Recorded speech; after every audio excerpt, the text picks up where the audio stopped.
Hello नमस्ते, welcome और welcome back to the educational channel of botany Adda में आप सभी का स्वागत है। गाइज, आज मैं आपको गाल्जी काय यानी गाल्जी बॉडी के बारे में एक्सप्लेन करूंगी। इसके अंतर्गत सबसे पहले मैं आपको इसका इंट्रोडक्शन बताऊंगी, इसकी डेफिनेशन बताऊंगी, देन इसके बाद हम इसका स्ट्रक्चर देखेंगे, इसके फंक्शंस देखेंगे। ठीक है, सो एक ही वीडियो के अंतर्गत इसके जितने भी सारे इंपॉर्टेंट टॉपिक हैं वो हम कवर करने वाले हैं। सो वीडियो के एंड तक बने रहिएगा।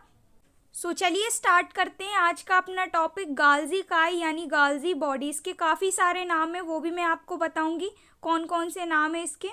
इससे पहले मैंने काफ़ी सारे वीडियो ऑलरेडी एक्सप्लेन कर दिए कोशिका के जितने भी ऑर्गन हैं, लाइक माइट्रोकॉन्ड्रिया, क्लोरोप्लास्ट, केंद्रक, केंद्रिका, प्लाज्मा मेम्ब्रेन, सेल वॉल, ये सारे ही टॉपिक ऑलरेडी मैंने चैनल पर अपलोड कर दिए हैं विथ नोट्स। आप चेक कर सकते हैं, काफ़ी ईजी लैंग्वेज में मैंने आपको एक्सप्लेन किए हैं। ठीक है, सारे ही जो टॉपिक है मोस्ट इम्पॉर्टेंट है, आपके एग्जाम में लॉन्ग टाइप क्वेश्चन बनते हैं 2 से 3, तो ज़रूर देख लीजिएगा। चलिए स्टार्ट करते हैं, गाल्जी काय यानी गाल्जी बॉडीज़। क्या होती हैं ये जो आपकी गाल्जी काय होती है? सबसे पहले इसकी खोज बता देती हूँ मैं किसने की थी। तो आपकी जो गाल्जी बॉडी है यानी गाल्जी काय है, सर्वप्रथम सेंट जॉर्ज नामक साइंटिस्ट ने 1867 में इनको देखा था। ठीक है, देन इसकी जो खोज है वो की थी 1898 में प्रसिद्ध वैज्ञानिक कैमिलो गाल्जी नामक साइंटिस्ट ने, और इन्हीं के नाम के आधार पर इनका जो है वो नाम रखा गया गाल्जी काय यानी गाल्जी बॉडी। ठीक है, और इनकी जो अध्ययन किया था कैमिलो गाल्जी ने जंतु कोशिका में किया था। ठीक है, याद रखिएगा, सबसे पहले इनको देखा था सेंट जॉर्ज नामक साइंटिस्ट ने, देन इसका अध्ययन किया, इसकी खोज की कैमिलो गाल्जी ने, और इन्हीं के नाम के आधार पर रखा गया इनका नाम गाल्जी काय यानी गाल्जी बॉडी। ठीक है, देन इसके बाद देखिए, गोल्गी कॉम्प्लेक्स शब्द का उपयोग प्रायः कशेरुकियों में होता है तथा अकशेरुकियों एवं पौधों में इन्हें डिक्टियोसोम के नाम से जाना जाता है। तो इसके काफ़ी सारे नाम हैं, इसे गोल्गी कॉम्प्लेक्स के नाम से भी जाना जाता है, और इनका जो उपयोग है मेनली कशेरुकियों में होता है और अकशेरुकियों में तथा पौधों में इनको डिक्टियोसोम कहते हैं। ठीक है, याद रखिएगा, ये पॉइंट भी इम्पॉर्टेंट है। देन इसके बाद दिया गया है गाल्जी काय लाल रुधिर कणिकाओं को छोड़कर सभी यूकैरियोटिक कोशिकाओं में एंडोप्लास्टिक रेटिक्यूलम से संबद्ध समतल झिल्लियों एवं गुच्छों के रूप में पाई जाती हैं या पाया जाने वाला कोशिकांग है। ठीक है, तो ये क्या होता है, जो एंडोप्लास्टिक रेटिक्यूलम होता है उनमें गुच्छों के रूप में पाई जाती हैं। ठीक है, इसके स्ट्रक्चर में और भी ज़्यादा आपको क्लियर हो जाएगा, अभी आप इसका केवल ऊपरी पार्ट इंट्रोडक्शन के रूप में देखिए। ठीक है, इसके बाद दिया गया है इलेक्ट्रॉन सूक्ष्मदर्शी की सहायता से अध्ययन करने पर गाल्जी काय जीवाणुओं को छोड़कर पादप कोशिका, जंतु कोशिका, इन सभी में छोटे छोटे असंबद्ध इकाइयों के रूप में बिखरे रहते हैं। ठीक है, यानी कि कहा गया है जीवाणुओं में ये एब्सेंट होते हैं, बाकी सभी पादप कोशिका, जंतु कोशिका, इन सभी में ये पाई जाती हैं। ठीक है, इसके बाद दिया गया है गाल्जी काय को Golgi body, Golgi complex, dictyosome, lipochondria, idiosomes, इन सभी नाम से जाना जाता है। सो गाइज, याद रखिएगा, ये सारे ही नाम अलग अलग नाम करके पूछ लिए जाते हैं आपके एग्जाम में क्वेश्चन के रूप में। ठीक है, सो कंफ्यूज मत होइएगा, ये सारे ही नाम गोल्गी बॉडी के हैं यानी गोल्गी काय के। ठीक है, देन इसके बाद दिया गया है गोल्गी काय का अभिरंजन यानी स्टैनिंग सूडान ब्लैक नामक अभिरंजक की सहायता से किया जाता है। ये भी याद रखिएगा, ये आपका मल्टीपल चॉइस क्वेश्चन में पूछा गया था प्रीवियस से भी प्रीवियस ईयर। ठीक है, तो ये सारे ही इम्पॉर्टेंट पॉइंट है जो कि मैंने आपको इसके इंट्रोडक्शन के रूप में बताए हैं गोल्जी काय यानी गोल्गी बॉडी से रिलेटेड। याद रखिएगा इन सारे ही पॉइंट को। अब हम चलते हैं इसका प्लस पॉइंट जो कि है इसका स्ट्रक्चर। देखिए, अब मैं आपको स्ट्रक्चर एक्सप्लेन करती हूँ, देन हम इसकी थ्योरी पर चलेंगे। तो जो आपकी गोल्गी बॉडी होती है उसके 3 बहुत ही ज़्यादा इम्पॉर्टेंट पार्ट होते हैं। सबसे पहला है जो कि ऊपर की ओर दिख रही हैं राउंड शेप में, वो है आपकी वैक्यूल्स यानी रिक्तिकाएं। ठीक है, सबसे ऊपर जो आपको गोल गोल शो हो रही हैं अनियमित आकार की, वो है आपकी वैक्यूल्स यानी रिक्तिकाएं। देन इसके नीचे जो आपकी नली के शेप में, पाइप के शेप में लंबे लंबे जो शो हो रहे हैं वो हैं आपके सिस्टर्नी। ठीक है, और ये जो आपकी लंबी लंबी पाइप की नली की शेप में जो है इसके अंदर भी एक और झिल्ली पाई जाती है, वो सब मैं आपको थ्योरी में बताऊंगी। तो इनको कहते हैं सिस्टर्नी, जो आपकी लंबी लंबी दिख रही है नली के शेप में, ठीक है। देन नीचे की ओर आपको जो राउंड राउंड गोल गोल शेप में दिख रही है वैक्यूल्स के जैसी ही, उनको बोलते हैं वाइसिकल्स। ये भी बहुत ही ज़्यादा इम्पॉर्टेंट होती हैं, ठीक है। तो ये 3 मेन पार्ट होते हैं आपकी गोल्गी बॉडी के। एक एक करके अब हम इनको देख लेते हैं, इनका क्या क्या रोल होता है, काय काय की बनी होती है, ठीक है। सो देखिए, अब हम देखते हैं इनका साइज। गोल्गी काय का आकार एवं आमाप अलग अलग होता है। पूर्ण परिपक्व कोशिकाओं में ये सुविकसित होते हैं, जबकि अक्रियशील कोशिकाओं में ये अल्प विकसित होते हैं। पादप कोशिकाओं में इनकी लंबाई 1 से 3 म्यू तथा इनकी जो ऊंचाई है वो 0.5 म्यू तक होती है, ठीक है। इनका जो शेप, इनका जो साइज है वो अलग अलग होता है।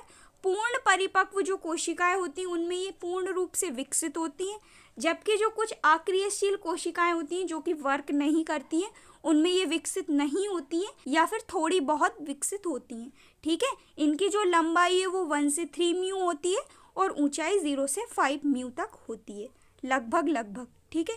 तो ये हुआ इसका साइज। अब हम देखते हैं इसका स्ट्रक्चर। सो स्ट्रक्चर में दिया गया है, सर्वप्रथम डाल्टन एवं फेलिक्स नामक साइंटिस्ट ने 1954 में गोल्गी काय का अध्ययन किया। संरचनात्मक रूप से गोल्गी काय तश्तरी नुमा होती है एवं यह 3 पार्ट से मिलकर बनी होती है, ठीक है। इसकी जो भी स्ट्रक्चर है उसका अध्ययन किया डाल्टन और फेलिक्स नामक साइंटिस्ट ने 1954 में, ठीक है। और उन्होंने कहा कि जो गोल्गी काय है वो तश्तरी नुमा होती है और 3 पार्ट से मिलकर बनी होती है, जैसा कि मैंने आपको इसके स्ट्रक्चर में बताया। Cisternae, vesicles and vacuoles. तो जो सिस्टर्नी होती है उन्हें सिस्टर्नी या कोश के नाम से जाना जाता है। वाइसिकल्स जो होती है उन्हें आश्य के नाम से जाना जाता है और वैक्यूल्स जो होती हैं उन्हें रिक्तिकाएं के नाम से जाना जाता है, ठीक है। अब हम देखते हैं एक एक करके इनके पार्ट। सबसे पहला है सिस्टर्नी। तो जो लंबी लंबी नलिका के आकार की शेप थी गोल्गी बॉडी के अंतर्गत, वो थी आपकी सिस्टर्नी, जैसा कि मैंने आपको डायग्राम में बताया। यही कहा गया है, यह लंबे नलिकाकार ट्यूबलर या सूत्रवत एवं चपटे कोश होते हैं जो कि एक दूसरे के समांतर चट्टे के रूप में व्यवस्थित होते हैं। तो जैसा कि मैंने आपसे कहा, ये नली के आकार के होते हैं, ट्यूबलर फॉर्म में होते हैं, ठीक है। देन इसके बाद ये जो है वो समांतर रूप से व्यवस्थित रहते हैं गोल्गी बॉडी के अंदर, ठीक है। इसके बाद कहा गया है, प्रत्येक प्रकार की कोशिका में इनकी संख्या लगभग 4 से 7 तक होती है। तो ये जो आपके सिस्टर्नी है जो कि नली के शेप के हैं, इनकी संख्या जो है वो 4 से 7 तक हो सकती है, लगभग, ठीक। इसके बाद दिया गया है, प्रत्येक कोश को सिस्टर्नी कहते हैं या फिर कह सकते हैं कि प्रत्येक सिस्टर्नी को कोश कहते हैं, ठीक। प्रत्येक सिस्टर्नी में एक दोहरी झिल्ली होती है जो कि लाइपोप्रोटीनस प्रकृति की होती है। तो जैसा कि मैंने आपसे कहा था, ये जो लंबी लंबी शेप की है ये आपकी सिस्टर्नी है और इनके अंदर एक झिल्ली पाई जाती है जो कि लाइपोप्रोटीनस प्रकृति की होती है। अब लाइपोप्रोटीनस प्रकृति की क्यों होती है? क्योंकि गाइज ये जो झिल्ली है ये लिपिड और प्रोटीन की मिलकर बनी होती है, इसलिए ये लाइपोप्रोटीनस प्रकृति की होती है, ठीक है। चलिए मैं आपको इसकी जो भी डायग्राम है उसमें बता देती हूँ, एक बार आपको और भी ज़्यादा क्लियर हो जाएगा। सो देखिए, ये जो आपकी गोल्गी बॉडी है इसके अंदर जो आपको लंबी लंबी नली के शेप में दिखाई दे रही है ये है आपकी सिस्टर्नी, और इस सिस्टर्नी के अंदर गाइस पाई जाती है झिल्ली जो कि लाइपोप्रोटीनस प्रकृति की होती है, यानी लिपिड और प्रोटीन की बनी होती है, ठीक है। देन इसके बाद देखते हैं हम, आगे दिया गया है, प्रत्येक झिल्ली की मोटाई 60 से 70 एंगस्ट्रॉम तक होती है एवं दोनों झिल्लियों के बीच की दूरी 60 से 90 एंगस्ट्रॉम तक होती है। सो क्या कहा गया है, ये जो आपकी झिल्ली है जो कि सिस्टर्नी के अंदर प्रेजेंट है उसकी मोटाई होती है 60 से 70 एंगस्ट्रॉम, ठीक है। अब सभी सिस्टर्नी के अंदर झिल्लियाँ पाई जाती हैं और ये जो झिल्लियाँ होती हैं ये 60 से 90 एंगस्ट्रॉम तक की दूरी पर प्रेजेंट होती हैं, ठीक है। इसके बाद दिया गया है, दो सिस्टर्नी एक दूसरे से 200 से 300 एंगस्ट्रॉम की दूरी पर स्थित होती हैं। तो काफ़ी सारी सिस्टर्नी प्रेजेंट हैं गोल्गी बॉडी के अंदर और यही कहा गया है ये जो दो सिस्टरनी होती हैं वो एक दूसरे से 200 से 300 एंगस्ट्रॉम की दूरी पर स्थित होती हैं। ठीक है, तो ये हुआ इसका फर्स्ट पार्ट जो कि है सिस्टरनी, और इन्हें कोश के नाम से भी जाना जाता है। देन इसके बाद सेकंड पार्ट है आश्य या वाइसिकल्स। सो ध्यान से सुनिएगा, ये भी इम्पॉर्टेंट पार्ट है गोल्गी बॉडी का। इसके अंतर्गत कहा गया है प्रत्येक सिस्टरनी के दूरस्थ छोर पर अनियमित आकार का गोलाकार संरचनाएं उपस्थित होती हैं जिन्हें वाइसिकल्स या आश्य के नाम से जाना जाता है। सो जैसा कि मैंने आपको इसके डायग्राम में बताया था, सिस्टरनी के ऊपर जो राउंड शेप में जो गोल शेप में प्रेजेंट थी वही थी आपकी वाइसिकल्स यानी आश्य। ठीक है, इनका व्यास कोशिकाओं के अनुसार अलग अलग होता है। नॉर्मली यदि इनका व्यास देखा जाए तो गाइस 400 से 800 एंगस्ट्रॉम तक होता है। ठीक है, लेकिन हर एक कोशिका में अलग अलग होता है इनका व्यास। देन इसके बाद दिया गया है वाइसिकल्स या वेसाइकल्स का निर्माण सिस्टरनी के कॉन्स्ट्रक्शन या वाइंडिंग के फलस्वरूप होता है। ठीक है, तो ये जस्ट याद रख लीजिएगा, इनका जो निर्माण है वो सिस्टरनी के द्वारा ही होता है, इनके वाइंडिंग से। ठीक है, देन इसके बाद दिया गया है ये जो आपकी वेसाइकल्स हैं ये 2 टाइप्स की पाई जाती हैं गोल्गी बॉडी के अंतर्गत। सबसे पहली है चिकनी और दूसरी है खुरदुरी।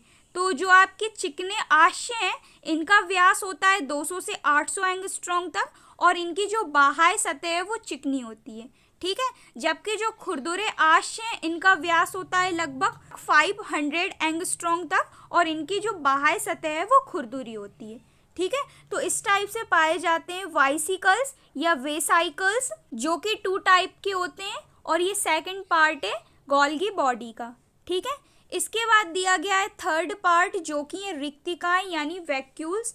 ये सिस्टरनी के सिरे पर बड़ी एवं गोलाकार रिक्तिकाओं के रूप में पाई जाती हैं, और इनका निर्माण भी सिस्टरनी के विस्तार से होता है। यानी जब सिस्टरनी बड़ी हो जाती हैं, विस्तृत हो जाती हैं, तो वैक्यूल्स का निर्माण हो जाता है। डायग्राम में मैंने आपको बताया था सबसे नीचे की ओर ये प्रेजेंट होती हैं, गोल गोल इनका आकार होता है, और इन्हें धानिया के नाम से भी जाना जाता है। ठीक है, तो ये हुए तीनों ही पार्ट आपके गोल्गी बॉडी के। चलिए एक बार मैं आपको डायग्राम में और भी अच्छे से बता देती हूँ, काफ़ी ज़्यादा इम्पॉर्टेंट है ये आपका टॉपिक, याद रखिएगा। सबसे ऊपर जो प्रेजेंट है उन्हें कहते हैं वैक्यूल्स यानी रिक्तिकाएं या धानियाँ। ठीक है, ये गोल गोल अनियमित शेप की होती हैं। इसके नीचे की ओर नली के शेप में जो प्रेजेंट है वो है आपकी सिस्टरनी। ठीक है, इन सिस्टरनी के अंदर एक झिल्ली पाई जाती है जो कि लाइपोप्रोटीनस प्रकृति की होती है। क्यों? क्योंकि ये लिपिड और प्रोटीन की बनी होती है, इसलिए ये लाइपोप्रोटीनस प्रकृति की होती है। इसकी मोटाई एंगस्ट्रॉम में मैंने आपको बताई दी है। देन सबसे नीचे जो राउंड शेप में प्रेजेंट है वो है आपकी वेसाइकल्स या वाइसिकल्स। ठीक है, ये आपके गोल शेप के अनियमित शेप के ये पाए जाते हैं गोल्गी बॉडी में। तो इस टाइप की संरचना होती है गोल्गी बॉडी की। ठीक, आई होप आपको क्लियर हुई होगी। अब हम देखते हैं इसके फंक्शंस जो कि वेरी वेरी वेरी इंपॉर्टेंट हैं। सो गोल्गी बॉडी के कार्य, functions of Golgi body. Golgi काय एंजाइम के संश्लेषण में सहायक होती है, ये इसका मेन वर्क है, एंजाइम का संश्लेषण करती है। देन इसके बाद दिया गया है कोशिका विभाजन के समय ये हेमीसेल्यूलोज तथा पैक्टिन पदार्थ का संश्लेषण करती है। ठीक है, जब कोशिकाओं का विभाजन होता है तब ये हेमीसेल्यूलोज और पैक्टिन पदार्थ का संश्लेषण करती है। देन इसके बाद दिया गया है गोल्गी काय के वेसाइकल्स कोशिका पट्ट के निर्माण में सहायक होते हैं। इनके जो वेसाइकल्स थे इनके पार्ट में मैंने आपको बताया ये कोशिका पट्ट के निर्माण में सहायक होते हैं। देन इसके बाद दिया गया है लिपिड का संग्रहण भी गोल्गी बॉडी के द्वारा ही होता है। इसके बाद एक कोशिका भित्ति के कुछ पदार्थों का संश्लेषण एवं जंतु कोशिका में हार्मोन्स का स्त्रावण गोल्गी काय के द्वारा ही होता है। ठीक है, तो इसके ये 4 से 5 मेन वर्क थे जो कि मैंने आपको बता दिए हैं। आशा करती हूँ वीडियो आपको क्लियर हुआ होगा। कोई भी डाउट हो आप मुझे कमेंट कर सकते हैं। कोशिका के अंतर्गत आने वाले सारे ही इम्पॉर्टेंट ऑर्गन मैंने आपको एक्सप्लेन कर दिए हैं। आप देख सकते हैं सारे ही जो ऑर्गन है वो आपको चैनल पर मिल जाएंगे, कंप्लीट वीडियो विथ नोट्स। सो आप चेक कर लीजिएगा। मिलते हैं नेक्स्ट वीडियो में न्यू टॉपिक के साथ। So thank you so much for watching guys. Video को लाइक, चैनल को सब्सक्राइब करना ना भूलें।